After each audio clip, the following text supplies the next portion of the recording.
on Jerome Powell, do you have plans, or if you're back considering firing Jerome Powell, and what's your justification if you're thinking about this to do this? Too late. He's always been too late, hence his nickname, Too Late. He should have cut interest rates a long time ago. Europe has cut them 10 times in the short period of time, and we cut them none. The only time he cut them was just before the election to try and help Kamala or Biden, whoever the hell it was, because nobody really knew. Obviously, that didn't work, but he tried to cut them for the Democrats, Kamala. And how did that work out? You'll tell me. It didn't work out too well, did it? But I think he does a terrible job. He's costing us a lot of money, and we fight through it. It's almost, the country's become so successful that it doesn't have a big impact, but it does hurt people wanting to get a mortgage. People want to buy a house. He's a terrible Fed chair. I was surprised he was appointed. I was surprised, frankly, that Biden put him in and extended him, but they did. So, no, we're not planning on doing anything. We're very concerned.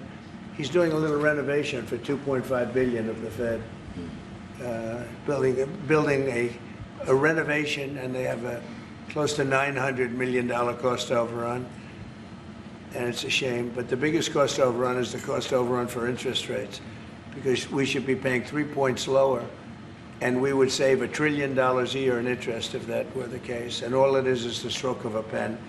And that goes for his board, too, because his board is not doing the job, because they should try and rein this guy in. So he's doing a lousy job, but no, I'm not talking about that. Fortunately, we get to make a change in the next, 8 months or so. And we'll pick somebody that's good, and we'll pick somebody. I just want a fair job. We want to see lower interest rates. Our country deserves it.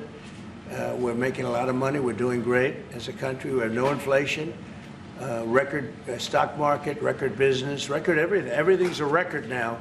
We had the worst inflation in history under Biden, and now we have almost no inflation.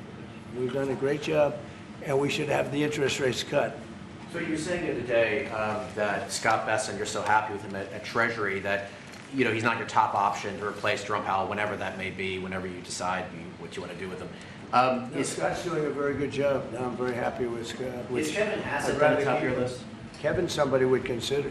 Kevin is fantastic, too. We have a lot of good people for that job. It's not a tough job, to be honest. Assuming you're smart, it's not a tough job. If you're a dummy, then I guess it's a tough job. But it might be one of the easiest jobs I've ever seen. And now on top of it, he's building a close to $3 billion little nest egg for himself. He's not doing the right job. We should be saving $1 trillion a year in interest. When he talks about cost, we should be saving. Think of it, $1 trillion a year. Add that with the tariffs and everything else. But he just doesn't want. He's a knucklehead. But we'll see how that. We'll see how he's listening to this. That's a strange conversation. But we like to say it like it is. But we have a lot of people that want that job very badly. And I'm only interested in low-interest people, frankly, because you don't need. I know. So they had the 71 different